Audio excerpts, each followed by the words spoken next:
Let's talk about the weather right now. Looking live over King Street in Boone. Gorgeous, warm Monday across the Carolinas and our mountain communities, where some areas there you saw highs in the 60s today as that camera's swinging around on King Street.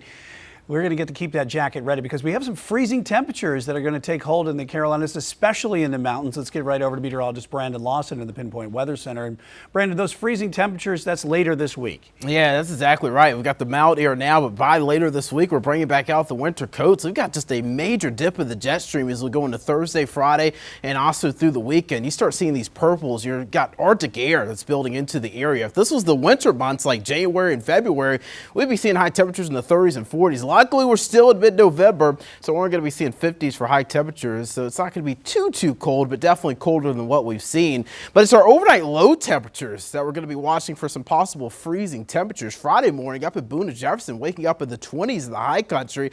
We'll be waking up to 36 degrees in Charlotte Friday morning, and then as you go into Saturday morning, very similar conditions, mid-30s across the Charlotte metro area up into the foothills. Mountains still dealing with 20s. Sunday morning, also another morning with low to mid-30s. So I think Sunday morning will probably be our best bet for possibly a more widespread frost. And we have not seen a widespread frost so far this fall season. Now remember, although the air temperature likely won't reach 32 degrees in Charlotte and some of the surrounding cities, the air temperature doesn't have to get down to 32 degrees, that freezing mark, for frost to form. You only need it between about 35 to 37 degrees because at the surface, you're getting much colder. The air temperature is actually measured just a little bit above the ground itself. So the surface is able to cool first, and it cools a little bit faster, and it allows that frost to form. As long as you have a little bit of moisture, that moisture condenses and it freezes on contact with the vegetation, the cars, and some of our other objects as well. So again, we warm up during the day because the sun, it heats us up. That allows for that solar radiation to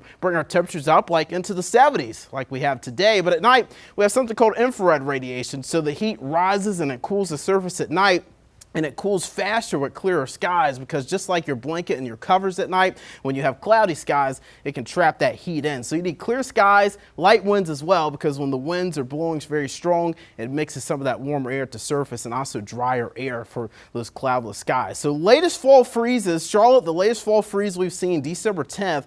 Last time we saw a December 1st freeze, it was 1988. And I will say, when you look at some of the research from Climate Central, they have seen some earlier freezes in the Charlotte area here. Over the last 50 years, we've seen earlier first freeze of about 2 weeks due to some extremely early first freezes in the 2000s. But when you look at Raleigh, Durham, and also some other areas as well, like Asheville, we're averaging about 2 weeks of a later first freeze across the Carolinas. So we're definitely getting much colder when it comes down to later freezes in the Carolinas for sure. So definitely a sign of some of that global warming that we've been seeing across the globe there, Brian.